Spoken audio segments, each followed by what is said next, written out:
Hello, welcome back to another episode of What a Week. It's me, it's Terry. I'm back. I know you've missed me. I've missed you guys too. What a week. We're about to start with all the topics from us, by us, and of course, I'm never ever alone because I've got Mr. C and Tony Coston with me. Hey, the squad is reunited. Big up. Hold on. Good evening. Is that Tony? Tony is adhering to the rules of COVID, obviously. What?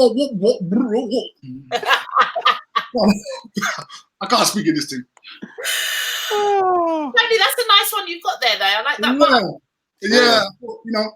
Represent the island, Yeah. Big up, man. That is quite a cool thing about this, though, actually. I've seen so many designer masks coming out and, African print and all sorts. Some with slogans on it and everything. Have you got one, Mr. C? Have you got a... I have, but not like Tony's. Tony's one I know is that's why I couldn't understand him because he was talking Bajan, isn't it? That's why I couldn't understand him. That's like all I can hear.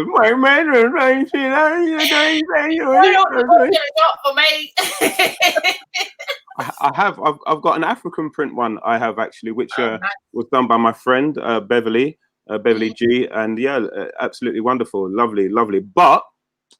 We know we a mask. Bad man know we a mask. What do you mean? I think, look, let's get straight in there because one of our topics this week is the fact that masks are going to be made compulsory in all shops. I think it's just shopping centres and shops from the 24th of July. How are we feeling about that? Are we a little bit too late? And please do comment. Let us know. Come in on the comments. Give us your thoughts, your feelings. Interact with us. We want to know your thoughts as well. So are we moving a little bit too late on this compulsory mask mission? 100%. 4 months too late. Like if they did this in the beginning, I would have been reluctant, but I would have probably been more compliant back then. But 4 months into the pandemic, whatever you want to call it, and now you're trying to tell people that it's compulsory to wear masks. When for the last 4 months I've been doing my shopping and without no mask. No. It's nonsense. It's absolute nonsense. And they're not even saying, you know what, you need to have a particular type of mask. It's any kind of mask. And Tony's just correctly demonstrated, we're going to have problems in the shops when people are trying to talk because you're not going to hear people properly. So they're going to have to remove their masks in order to talk properly, like a bank. So we're going to go into banks now with masks. Really? Yeah. Really? Honestly, what's going to happen when black man go into a bank? Yeah. You see what happens, and even there was a stage where people were complaining about, was it the full burqa? Is it called a full burqa that women wear for religion? There was even a big conversation about that. So how are we going to be going about our lives with masks on at all times? Tony, is it going to give people, and especially the authorities, more chance and feelings to be pulling up people, especially people of our colour, just for the sake of? Yeah. It's going to be an opportunity to generate revenue. They've said now they're going to give police powers to give you on-the-spot fines of £100 if you refuse to put your mask on. And a lot of us, obviously, we're not buying into it. So I can see a lot of us deciding not to wear one. And it's going to be problematic. And I think Mr. C made the point really, which is, well, why wait 4 months to make a decision? When we're now sort of coming out of it, so to speak, right? Okay, with a couple of exceptions, a couple of towns are, showing some spikes. Other than that, according to the government's narrative, we're supposed to be waiting for the second wave to come in the next flu season. So in the middle of summer now, we're now going to put on masks. You can't even breathe in those things. Honestly, I tried doing a workout in one of them, and it's like I was trying to inhale the whole material into my mouth. I was like, I couldn't hardly breathe. It was really, really difficult. Are we making it easier for thieves then? Are we making it easier for thieves and for people who need to disguise themselves for the negative reasons to get on with what they're doing? That's a very good point. I think it will encourage those who are inclined in that way to do crimes, because how's one person going to look different from another in terms of once you've got most of your face covered? It's a good point. Yeah. I've also seen a very funny meme where this guy used a packet of baby wipes. You know, you've got the little plastic part on the top that clips open and you pull out the wipe. He had made that into a mask, and then he clipped open the front, drank some of his drink, and then clipped back down the front of the baby wipe packet. I mean, I know there's going to be a whole heap of memes and all sorts of funny things. And Mr. T, I'm sure you're ready with the jokes when it comes to these. Well, listen, it's not even going to be about jokes. For me, I'm going to have to try and get around about the next 2 to 3 months worth of shopping in the next 10 days. Because I know me, I'm not wearing no mask in no supermarket. I'm not wearing no mask in no shop. So what's going to happen is you're going to see me on around about 10 to 15 Karen videos, because you know you're going to get these mask vigilantes. Yeah. I'm going to be like, oh yeah. Oh yeah, you're not wearing a mask. You're infecting us. You're infecting me. I'm going to get all of them people, and sooner or later, one of them is going to wear me down. I'm going to tell them about their granny's tea and got whatever. Yeah, it's not going to be good. Yeah. As for the policing it, how are they going to?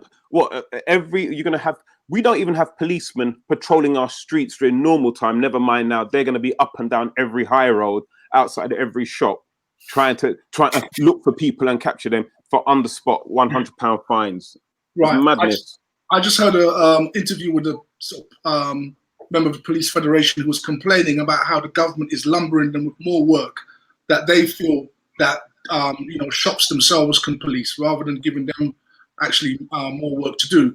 But thinking about it, I found a way to actually get around this. Okay. You go to the shop, yeah? Yeah. And you stay at the and you say, how much that bread there? And then he tells you, he said, try it outside, you try it, and you try him the money. and then you gone. Right? So Tony, what your this is a new thing. It's called dash and carry. Hashtag dash and carry. That's dash and carry. Brilliant. Brilliant. Man, I want that. How much that? Yeah, and then try it, catch it in the bag. I'm on your way. I beg you, dash me the dashi now.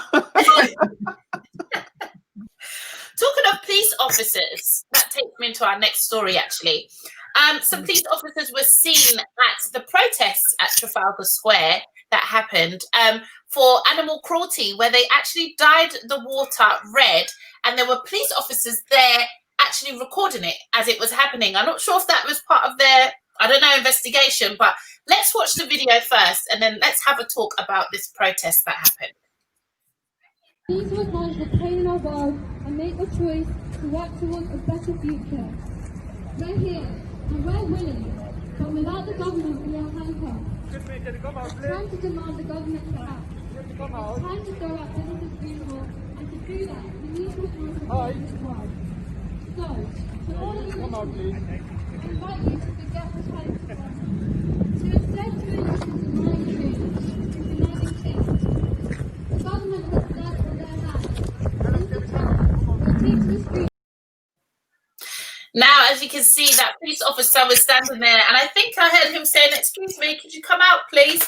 Was that because he didn't want to get wet, or is that just because that's the approach they take when they're policing different types of protests? Are they pick and choosing where they want to be heavy-handed? Because to me, is that not like they're actually putting a red stain into government property? Surely that's not very good. It's vandalism, isn't it? Really and truly. It's vandalism. It's absolute vandalism. But I think, as you said, that the police officer in question who was actually doing the video didn't look any higher than 5'4".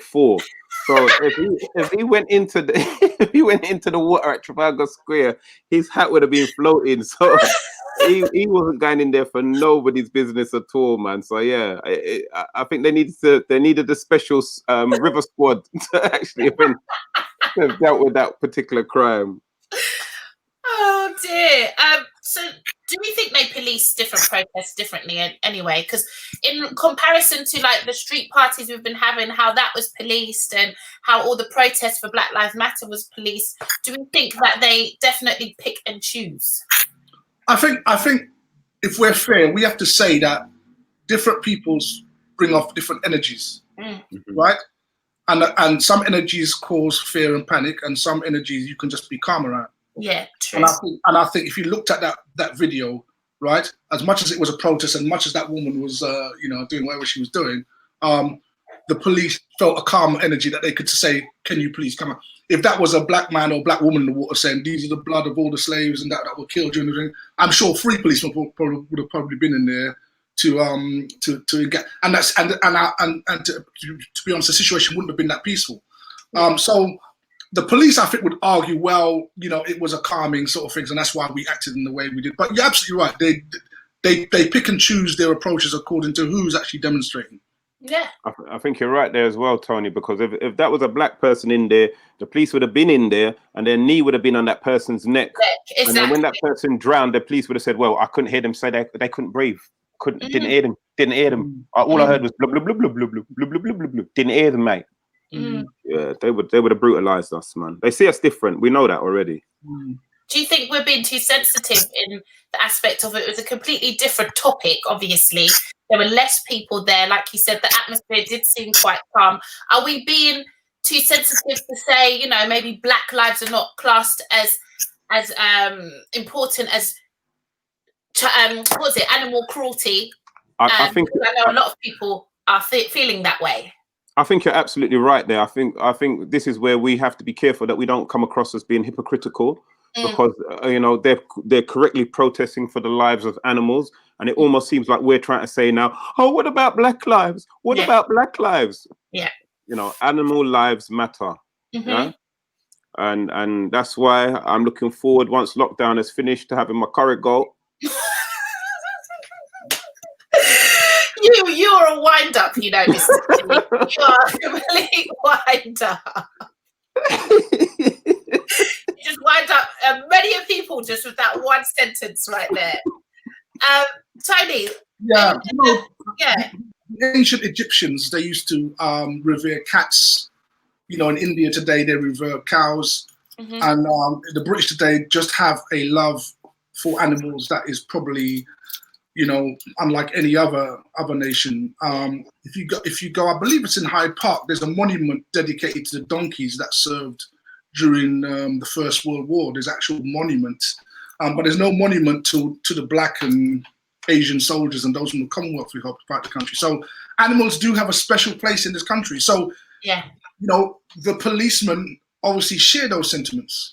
So the way they're going to approach a demonstration which is protested against how animals are treated is very different to where they're going to approach your situation, which they have no care about because it doesn't really affect them. They have no feelings towards it.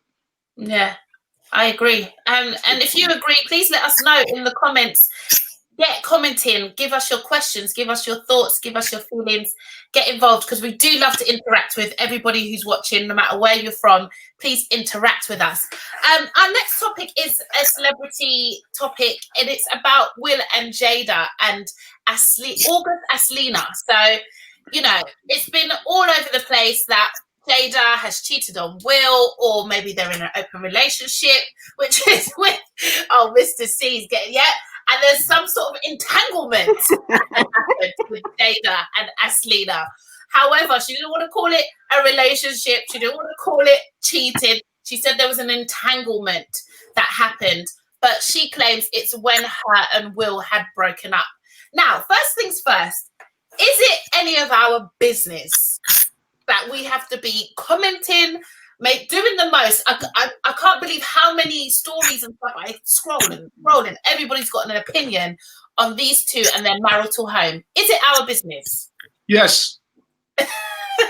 Why, Tony? Why?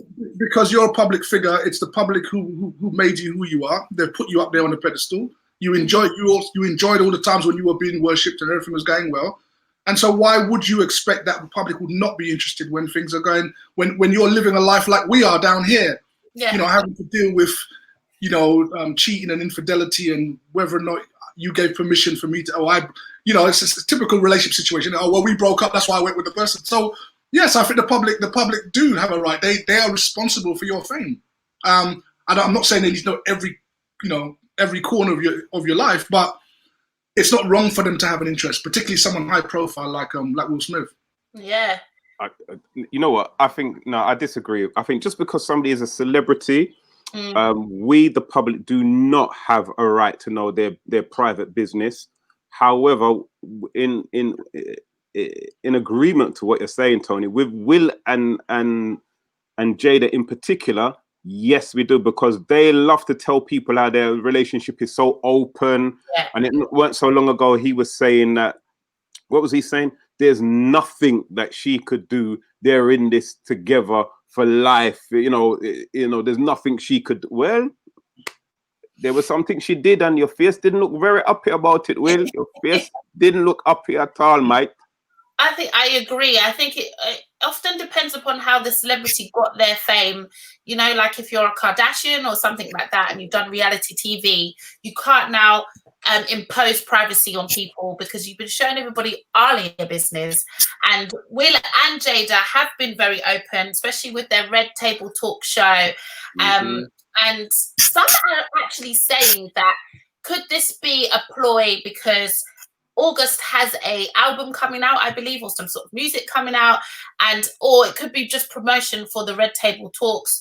You know, celebrities are often known to do these little things where they let things out, because apparently this happened 4 years ago. So do you think it could just be a promo thing just to get everyone talking about them, make them relevant again? Yeah, definitely. I mean, this August guy, nobody knows. Well, nobody here kind of knows who he is. Will and Jada have been sort of inactive for a while, and I'm sure Will's got a project coming up down, and Jada's probably got an album coming out, right? But I heard from the story, and I don't quote me, but I heard that they took the guy in or something like that. He got to live with them, right? And I think he wasn't well. I'm not sure if it was erectile dysfunction he had or some kind of thing. But anyway, Jada wanted to get better, right? Jada wanted to get better. He recovered, yeah. And now, and the time of recovery when apparently her and Will were kind of not on best terms, yeah. So while he was not around, she was giving him medicine, and he got better. And now they're having this discussion about, well, you know, what's wrong or right. So I find it fascinating. It reminds me very much of people who put their status on Facebook. You know, they got their picture, they got the new boyfriend. Oh, look at my love. Oh, you know, we're doing this, we're doing that. And then they take mash up within about 6 months, and they take every single picture down. Yeah. I love to see that. I love to see that, and I love to watch this. And on the celebrity tip as well, what do we think about Kanye running for president? Because that just comes in nicely. What celebrities are doing, why they do it. Is this, like, could we really see Kanye West? I mean, Donald Trump was also a big surprise to many people, but could we really see Kanye West being president? The guy who said that slavery was a choice. Yep, I me personally, Kanye would get my vote. I don't see nothing wrong with that. If Donald Trump can be president, if George Bush could be president, if Ronald Reagan could be president, then yeah, Kanye West, I think, is more intelligent than any of those three men who I've just mentioned, and therefore by default, yeah, he should be fit enough to run for president of the United States of America. And he was right; slavery was a choice. How good do you think he would be in that position? He'll be just as terrible as Donald Trump, George Bush, and Ronald Reagan. So just all on par, really, then. Yeah. And you can't have a dirty girl as the first lady. It's not right. You know what I mean? She'll be the first tramp of the White House. I said it. Yeah, I did. Dear. And I know RJ will come out with a new song saying, "I hit the first lady first." You do a remix. Nah, mate, you can't be doing that. You know what I mean? Imagine now when there's trade deals and everything. China would have a field day. Russia would have a field day. Anytime they try to negotiate anything with America, they will be like, "So you want us to release the video of her and Ray J again?" Nah, man. Nah, it's not happening. I understand he was serious about going for the nomination, but apparently he put his bid in too late or something like that. So that means he wasn't serious. Again, it was just about trying to split the vote. That's what I've been hearing, and it seems like because if you were serious about that, there's no way that you would miss that deadline. Yeah. He missed the deadline for a few states, a few major states. Yeah. So he's got an album coming out. So now we can expect a Will Smith album, Jada Pinkett Smith album, Kanye West album, and August to be promoting Viagra. Yeah. Oh dear. So Tony, you're saying no way could Kanye be your president, and you don't think he'll be any? No, I don't think there's sufficient support base. I mean, I know he's a Trump supporter and he's kind of very conservative in his views, but he's other than outside of his fans and maybe, mind you, in saying that Elon Musk, the billionaire, said that he would support him. But in saying that, I mean, you need more than that to make the presidency. So I don't think, I don't really think he'd have much of a chance. But it'd be interesting to see if he did. And I mean, could you imagine like reality TV cameras being all in the White House with Kim Kardashian in there and all her little kids running around, and us being able, that I would enjoy, to be fair. If they brought the reality factor to the White House, that would be something to watch. Yeah, he'd certainly make it more interesting than anybody else, wouldn't he? Rednecks would lose their mind. They'd lose their mind. Rednecks would they'll be coming out of the woodwork like cockroaches and everything. They would lose their minds. You can't be doing that. Turn the White House into, no way, no, man, no. That, you make the Ku Klux Klan leave America if you did that. No. They'll be like, oh, I ain't watching no more of this shit. That's it, boy. I'm leaving. I'm going to China. No, they would be having it. Talking about, go on, Tony. Just quickly. That's a problem when you've got, in most countries, you've got something called, just pretty much a two-party system. You either vote for this one or for that one. If you don't like this candidate, you vote for the other one. If you don't like the other one, well, you're stuffed. Isn't it? And that's the problem. Politics, running for government, a lot of different parties should be, and they do technically, right? But broad support should be for a lot of different parties to give other people a chance to sort of come in and have a chance at governance. But when you've got two parties in most countries, every 4 years it swaps to one every 4 years. Really, what difference can that make in terms of governing? Yeah, I agree. And talking about America, so the UK have said that they're going to ban Huawei from the UK and its 5G components of the installation of 5G. They plan to ban that. Let's watch this video and then let's get some more information, and we're going to talk on this. China has a warning for the UK. Drop Huawei and there will be trouble. The country's ambassador to London made the not-so-veiled threat on Monday. So we want to be your friend. We want to be your partner. But if you want to make China a hostile country, you have to bear the consequences. So, what do we feel about this? Can we do without China? Because he sounded very strict and very cheesed off, if you ask me. Can we do without China, or are we going to flip all of that on its head after what China said to us? Just to see what people... Well, that makes sense now. Now I know why it's mandatory from the 24th of July to wear masks. Because we're going to upset China and they're going to send COVID-20 come on this side. Yeah. Oh, okay, you won't play with we can be very nice country. Okay. We say you COVID-20 on the 22nd. China ain't playing, listen. He said hostile, Yes. His choice of words was, yeah, very key. The choice of words was detrimental, in fact. Yeah, listen. That's a direct threat. If you was Jamaican, he almost said, listen here, if you want test me now. Wow. No, it's not going to be good. It's not going to be good. It's not going to be good. Tony, is this the beginning of a war or what? Chinese culture, one of the worst things in Chinese culture is what they call loss of face, right? So when you cause some kind of embarrassment. So let's say me and Mr. C agreed a deal, right? And you now, Terry, put pressure on me, and I tell Mr. C, hey, what? You know what? I have to back out of this thing now because, and I don't give you the reason, but but Mr. C knows that Terry is the reason why I've had to pull out the deal. And that's what's happening here. You see, the Americans basically have put the pressure on Britain to pull out the deal after Britain said yes and they got everything ready, and the Americans said, listen, you need to pull out of that, otherwise X, Y, Z. Britain's now gone to China and said, look, now after all the investment that's already gone into this, right, and the amount of money that's going to be lost, right, and the preparation, I mean, these things are not, you can't just drop this like, you know, you put a bag down, you pick a bag up. Everything has to be unwound. All the future deals that they agreed have to be off. And Chinese people, culture-wise, do not like embarrassment. Yeah. And you're not going to get away with embarrassing us and thinking everything is going to be all right. So definitely, we can expect some retaliation. How far it will go? Well, the Chinese have the power to go all the way if they want, right? But you're probably going to see small incremental. I mean, Mr. C might be right. You never know. You might get not a 2020 version of COVID that they were saving, right?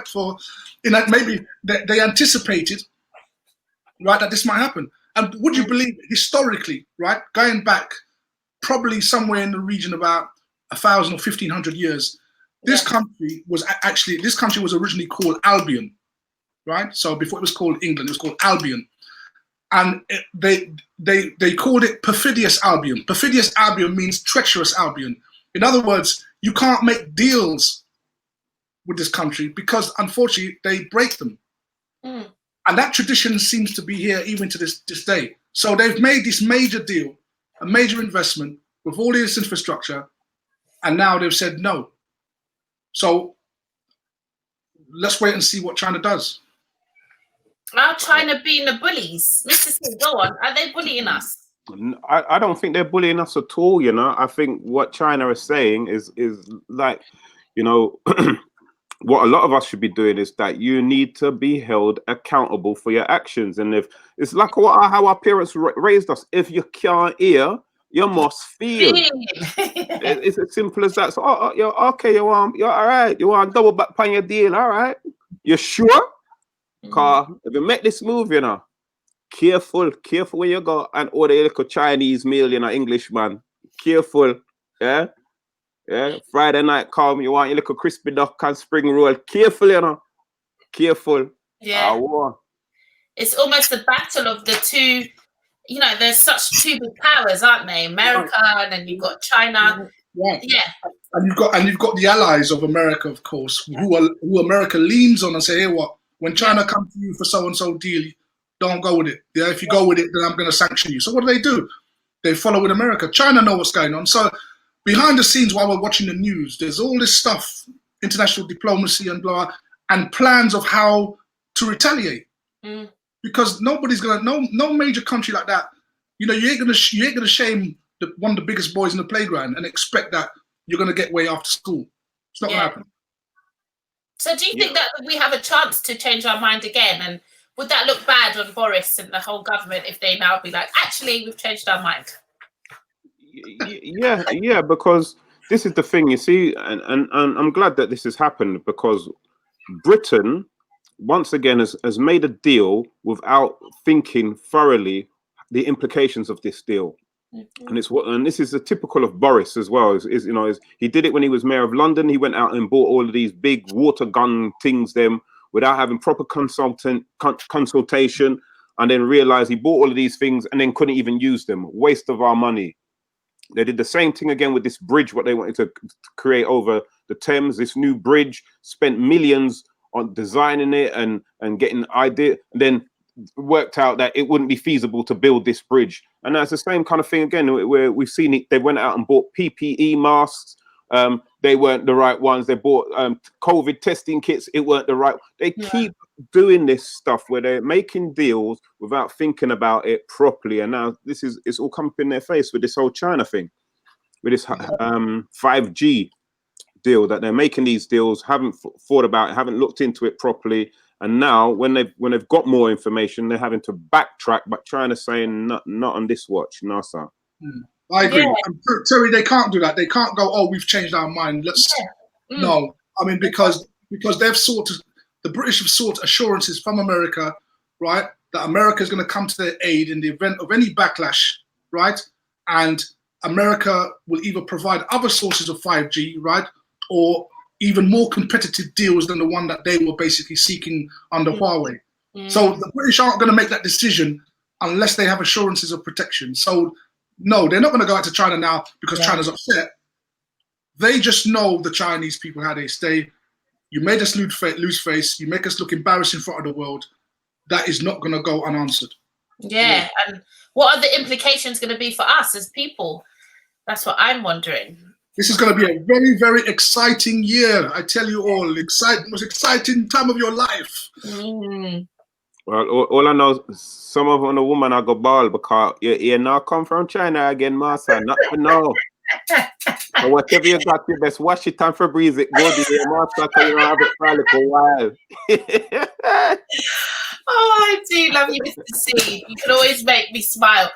Okay, let's go back to the government here. And obviously, the whole agenda right now is to boost the economy, get people out, get people spending again, get people going to the restaurants, to the shops. That's the whole point of the masks, to encourage people not to be afraid to go out and spend money.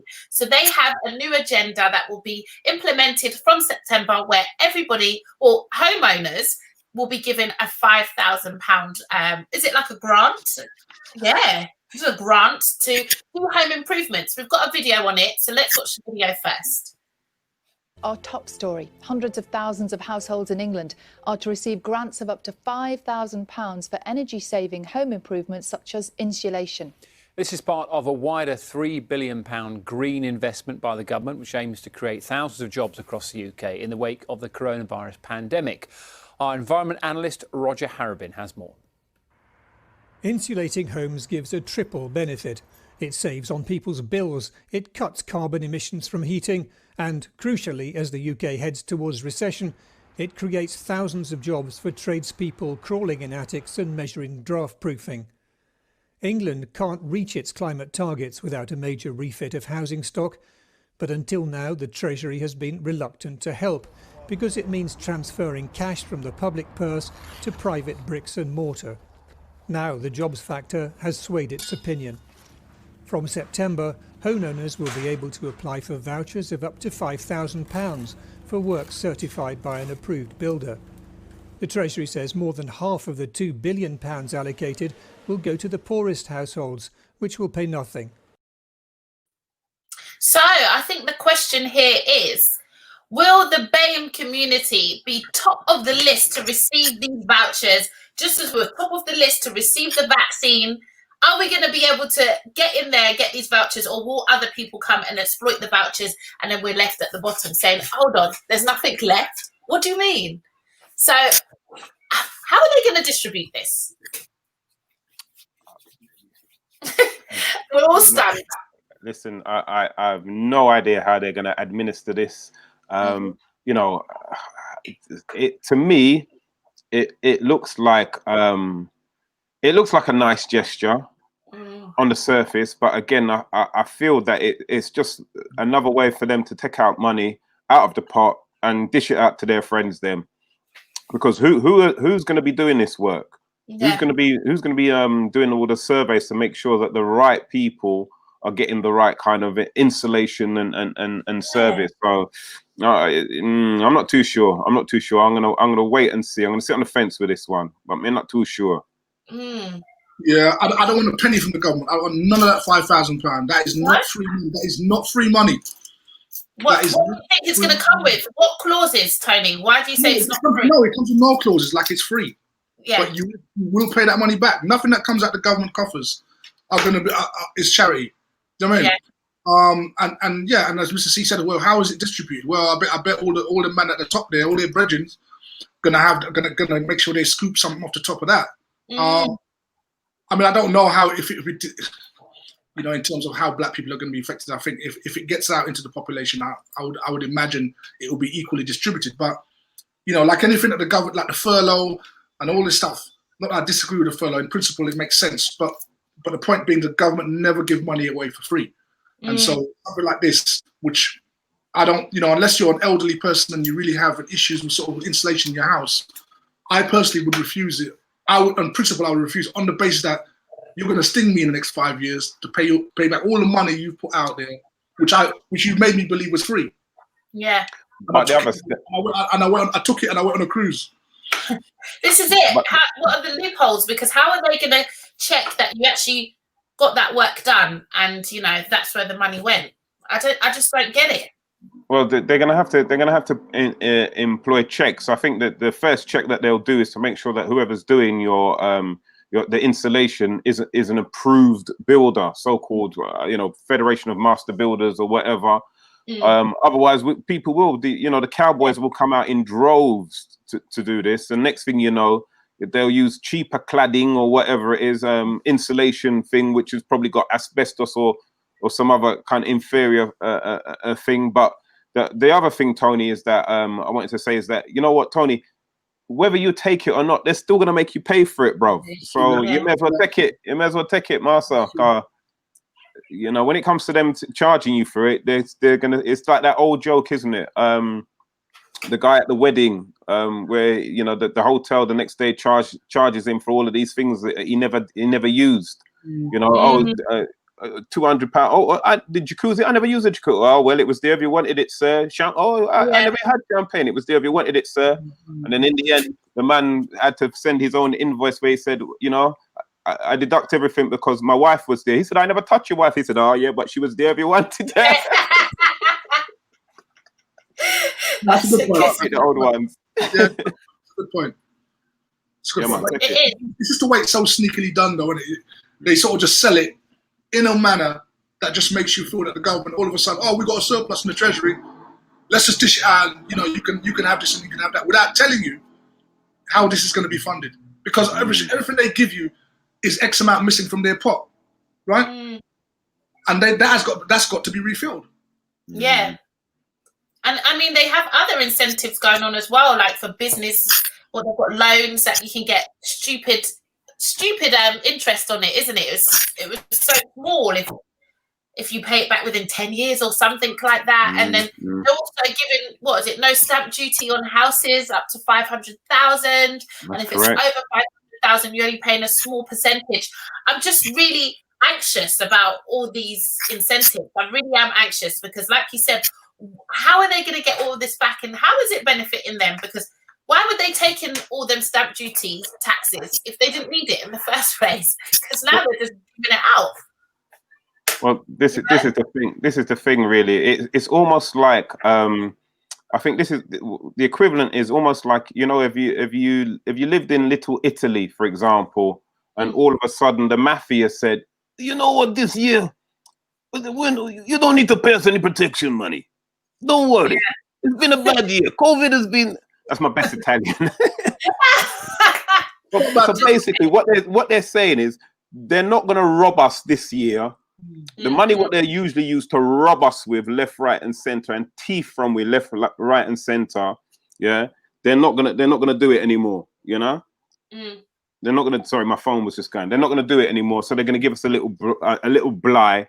So that's all that is. The money that they're usually thieving from us, they're not going to thief it from us in this period, this window. So enjoy it while it lasts, because it not lasts for long. Let me tell you that from now. When does that film start? Do we know? When does it start? When does what start? Sorry.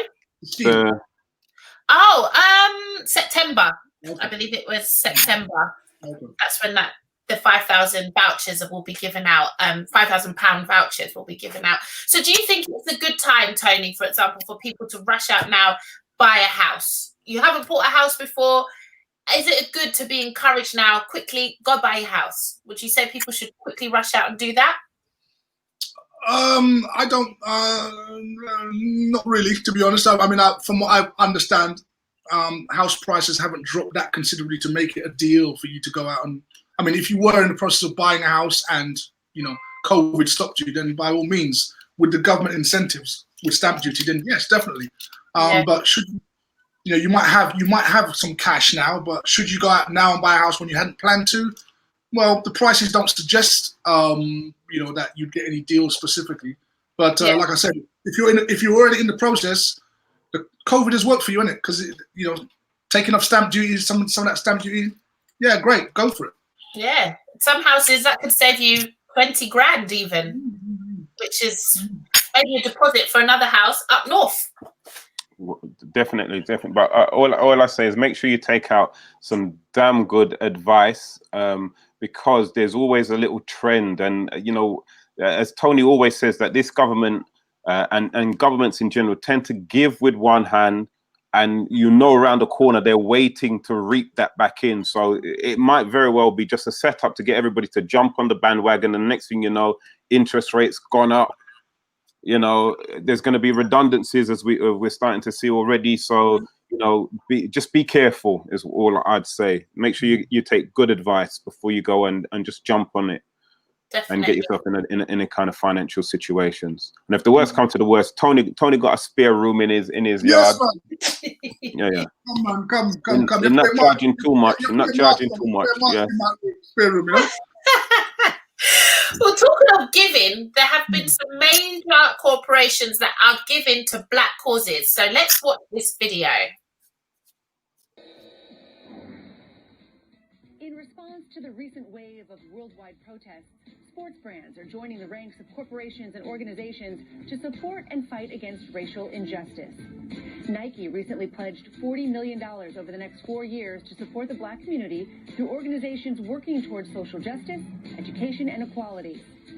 Basketball legend Michael Jordan is pledging, along with Nike's Jordan brand, $100 million over 10 years to back organizations dedicated to racial equality, social justice, and greater access to education. And Adidas will invest $120 million over 4 years in grassroots programs to support and empower Black communities and to create a scholarship program for Black students. The brand is also pushing change from within with a new hiring initiative to increase diversity among its staff. For more information on how you can help. How do we feel about that? Does that excite you guys? Is everyone excited? How do you feel, watchers?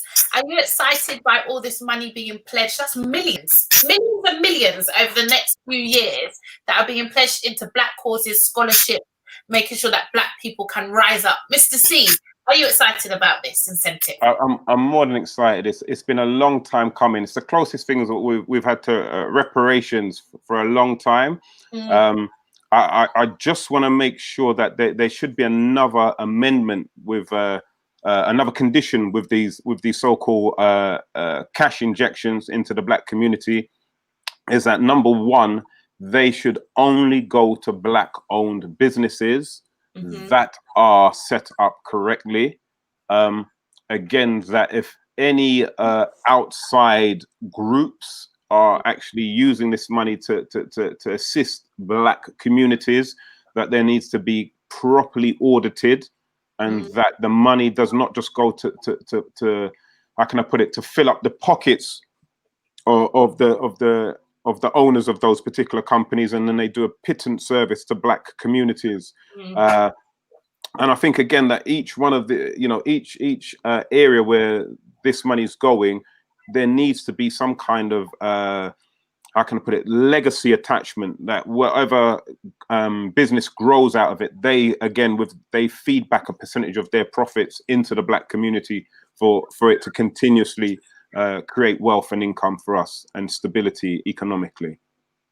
Yeah, very well. Yeah, fantastic news, isn't it? I mean, long time coming. I mean, Black people have been supporting these corporations for how long now, right? I mean, the amount of money that Black people are putting into what they're getting back is a drop in the ocean, really, with those amounts. But it's good, and I think what this suggests is really we need to keep our foot on the gas. I think there's a tendency that when we start these movements, as we've seen throughout the decades, there's a tendency to get to some sort of boiling point and then we cool off. Just as we have to go back to work and everybody's got other responsibilities, and it almost becomes forgotten. And sometimes these companies even forget the commitments they made, right?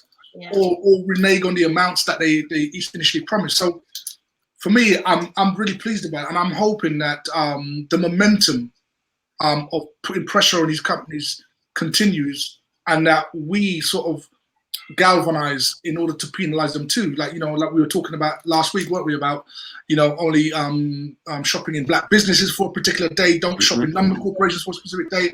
Yeah. That if we feel, and I think this is actually being done, that they're targeting certain corporations that Black people have been known, right, to support, like Nike, like Adidas, like Jordans and all that. And if they don't see a response from these companies, then they penalise them by not spending with them. So, and I think we just need to keep that pressure up, so we can get more of that kind of support. What can we do as a community? I mean, watching that video, some people will be so excited about what's to come. How can we make sure that we benefit from it? Is there a place where we can go and look to find these scholarships, to look up these things and make sure that we benefit from it? How can we make sure that we definitely reap from all the millions that are going to be put into this? I think that's a very, very good question, Terry, because, you know, that is one of the problems. Again, why I said what I said is that these initiatives are set up, but, you know, are we as a community ready to tap into these opportunities and capitalize on them? And if we're not, then what happens is that other people, other cultures try to find a way how to use our money for our resources in different ways. So I think now's the time for us to literally start creating pathways, and also to help other organizations recognize that these pots of money are available, and support them actively to make sure that they get their share of the lion's cut. Definitely. I think too that there are people, organizations that would carefully listen to these speeches and closely monitor and follow up the commitments that these companies make. I mean, for us on the ground level, there's probably very little that we can do to make sure this money is distributed. But there are black organizations that would basically hold these companies to account if they failed on their promises, and they would basically see that or monitor when the money's being distributed, who it's being distributed to. Now, and Mr. Seam had a very good point. There needs to be financial oversight over how this money is being used and where it's going. And that often is the problem, is that the money's given away, but the people who actually get hold of the money is the issue. And it never actually gets down to those to whom it was intended. So, you know, I think if there's a way to monitor how many scholarships were taken up in any given year, I mean, you can get some sort of average as to see whether or not these contributions were actually working. That's a very good point. So I would say, as a people, maybe we could just make sure of trying to do more research. Would that be a first point, a step? Maybe do more research, make sure you stay connected with those black businesses who can offer scholarships and things like that. Make sure you keep an eye on them things so that you can reap. Because like we said, us on this level, we're not sure what we can tap into. So I'm just trying to help those who are watching and really want to take advantage of this. You need to do some research. I think that's the first thing. Make sure you know where the scholarships are going to be coming from, who are the big black businesses who will tap into them scholarships, and make sure you stay connected with them. I think that's a very good first point for us to do, to make sure absolutely. Parents with young people who they obviously want to see them further in their career would be wise to sort of just keep them, just monitor. You know, okay, so they said they're gonna, you know, give them money at this point, right? Check then to see whether or not that's been done, and then look at the sort of processes and avenues in which to apply for scholarships or whatever. So those of us who would have an interest in that for our young people, for our kids, would be well to sort of just keep abreast of the news to see how this money is being funneled. Yeah, don't give up. Don't let them pass us by. Don't give up. Stay on the ball. Stay on the ball. Right, the money, they're telling you the money's for you, right? Yeah. So claim it. Definitely, man. 100% claim it, man. Yeah. You know, unlike the government, they're not looking to get the money back off you. They're giving you them. And we need to take advantage of that. So, okay, lastly, before we round up, I can't believe the hour's gone so quickly. I wanted to ask you guys if you have any trips planned for the rest of the year. And obviously, you know, flying is a bit at the minute, but I know many of people that are still flying out and about at this time of this eased lockdown. I know a lot of people in Marbella at this minute as well, where it's 36 degrees. Oh, gosh, guys, I wish. But I found that there was a lot of things coming up on my timeline this week about places in London, the UK, where you can go, and it's actually quite beautiful. You would not believe that some of these places are in the UK. And I've actually had to do some research because I'm always I'm jumping on a plane, I'm going 8 hours here, 9 hours there. And it's actually given me the eyesight to look into my own facility where we are now, to know that there are actually some really nice places to go, i.e. Cornwall. Who knew about Cornwall? Oh, you did, Mr. C. You've been? Yeah. You've been? I haven't been, but when I used to work many moons ago, the guy used to sit opposite me. He used to take his family to Cornwall every year, and the pictures is almost as good as the south of France. It's honestly beautiful.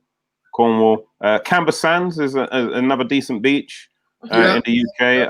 I hear a lot of people talking about the Lake District, but I've watched Blair Witch Project. I got there, and I got there.